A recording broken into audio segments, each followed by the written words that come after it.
कराड तहसील कार्यालयाच्या पुरवठा विभागातील कारभाराबाबत गंभीर प्रश्न उपस्थित झाले आहेत. शासकीय धान्य गोदामाशी संबंधित कामकाजात कथित अनियमितता झाल्याचा आरोप करण्यात आला आहे. तसेच गैरहजर असलेल्या एका व्यक्तीच्या खात्यावर कामाच्या मोबदल्याची रक्कम जमा झाल्याचा दावा करण्यात आला असून या प्रकरणाची निष्पक्ष चौकशी करण्याची मागणी होत आहे. याशिवाय कराड तालुक्यात सुमारे 20,000 नवीन लाभार्थी पात्र करण्यात आल्याच्या प्रक्रियेवरही प्रश्नचिन्ह उपस्थित करण्यात आले आहे. तालुक्यात 292 स्वस्त धान्य दुकाने असताना ठराविक मोजक्याच दुकानांमध्ये मोठ्या प्रमाणात लाभार्थी वाढवून धान्याचा अतिरिक्त इष्टांक देण्यात आल्याचा आरोप आहे. यामध्ये अधिकाराचा गैरवापर करून मनमानी पद्धतीने कारभार झाल्याचा आरोपही करण्यात आला आहे. या सर्व आरोपांची उच्चस्तरीय, निष्पक्ष आणि सखोल चौकशी करून दोषी आढळणाऱ्या अधिकाऱ्यांवर तातडीने खातेनिहाय व कायदेशीर कारवाई करावी, या मागणीसाठी दि. 30 जून 2026 पासून कराड तहसील कार्यालयासमोर धरणे आंदोलन, त्यानंतर ठिय्या आंदोलन आणि आवश्यक असल्यास बेमुदत उपोषण करण्यात येणार असल्याचे सामाजिक कार्यकर्ते गणेश पवार यांनी पत्रकार परिषदेत सांगितले. कराड तहसील कार्यालयातील पुरवठा विभागामध्ये झालेल्या चुकीच्या कारभाराविरोधात मी दिनांक 30 जून 2026 पासून काही दिवस धरणे आंदोलन, काही दिवस ठिय्या आंदोलन व काही दिवस अमरण उपोषण करणार आहे. या अनुषंगाने मी 9 तक्रारी जिल्हा पुरवठा अधिकारी, जिल्हाधिकारी, विभागीय आयुक्त आणि उप आयुक्त पुरवठा विभाग यांच्याकडे रितसर तक्रारी दाखल केलेल्या आहेत.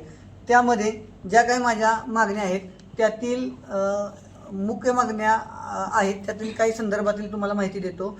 टोळी नंबर 96 जे गोदाम विभागामध्ये जी टोळी जी कामकाज टोळीचं केलं जातं याच्यामध्ये ही टोळी सातारा माताळी शासकीय संस्थेकडे ही टोळी रजिस्टर आहे.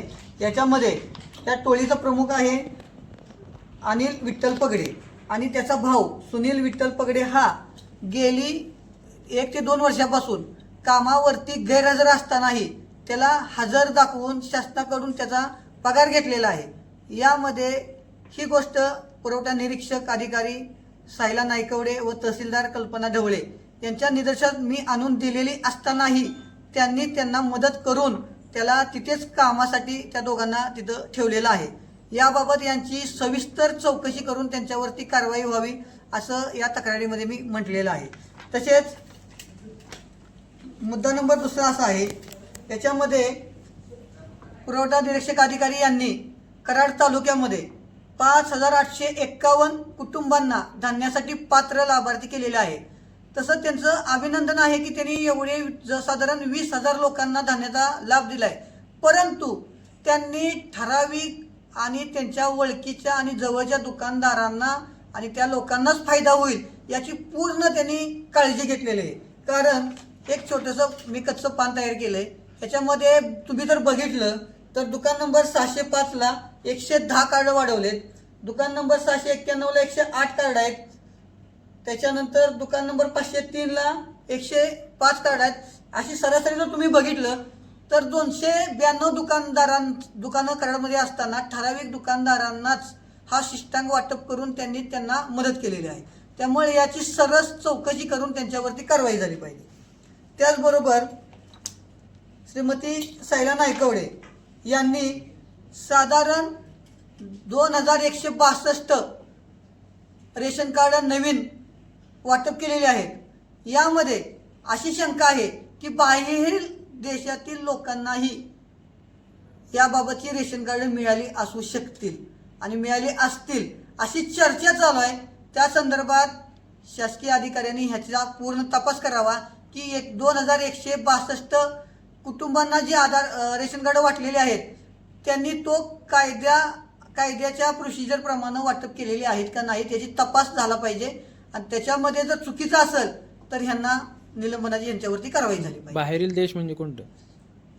बांगलादेश असेल किंवा इतर देशातील लोक असतील जे स्थायिक व्हायसाठी आपल्या भारतामध्ये स्थायिक व्हायला काही सोपी गोष्टी आहेत. त्याच्यामध्ये तुम्ही भाडे करार करून रेशन कार्ड काढू शकता, रेशन कार्डवरनं आधार कार्डचा पत्ता बदलू शकता, आधार कार्डचा पत्ता बदलल्यानंतर तुम्ही नवीन मतदान ओळखपत्र काढू शकता आणि तुम्ही स्थायिक होऊ शकता. साध्या प्रोसिजर जी काय काय गोष्टी ज्या आहेत त्याची कल्पना काही लोकांना येत नाही, पण ज्यांना ह्या गोष्टी माहीत आहेत त्या अनुषंगाने ह्याचा ते चुकीच्या पद्धतीने गैरवापर करून बेनिफिट करून घेतात. त्याच्यामुळं असं घडलं असू शकतं, याबाबत याची चौकशी होणे गरजेचे आहे.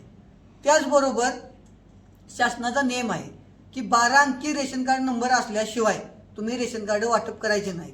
तरीही सैला नायकवडी यांनी चुकीच्या पद्धतीनं 12 अंकी नंबर न देता रेशन कार्ड वाटप केलेले आहेत. तरी अशा अनेक गोष्टी आहेत की त्यांनी चुकीच्या पद्धतीनं कारभार केलेला आहे. त्याचबरोबर आता शासनाचं परिपत्रक आहे की ई रेशन कार्ड ही फ्रीमध्ये दिलं जातं. याला कुठलीही सेवा म्हणजे 1 रुपया आकारला जात नाही. ते तुम्ही ऑनलाईन करू शकता, डाउनलोड करून तुम्ही प्रिंट काढू शकता. ह्याला कुणालाही पैसे द्यायची आवश्यकता नाही. आणि आपल्या कराड तहसील कार्यालयामध्ये हस्तलिखित रेशन कार्ड दिलं जातं. ॲक्च्युली हे रेशन कार्ड शासनानं आणि जिल्हा पुरवठा अधिकाऱ्याने पत्र पाठवले. ह्याच्यामध्ये फक्त लाडक्या बहीण योजनेसाठी हे हस्तलिखित रेशन कार्ड वाटावं असं पत्र दिलं असतानाही आज ही योजना संपून 1.5 वर्ष झालं तरीही हस्तलिखित रेशन कार्ड वाटप करतात. आणि ते रेशन कार्ड किती रुपयाला दिलं पाहिजे याबाबत कुठंही त्यांनी बोर्ड वगैरे काही लावलेलं नाही. तरी या सर्व अनुषंगाने याची चौकशी करून सैला नायकवडे व तहसीलदार कल्पना ढवळे या दोषी असले त्यांना निलंबन करावं. यासाठी मी 30 जून 2026 पासून धरणे आंदोलन, ठिय्या आंदोलन व आमरण उपोषण करणार आहे. नमस्ते. ओके.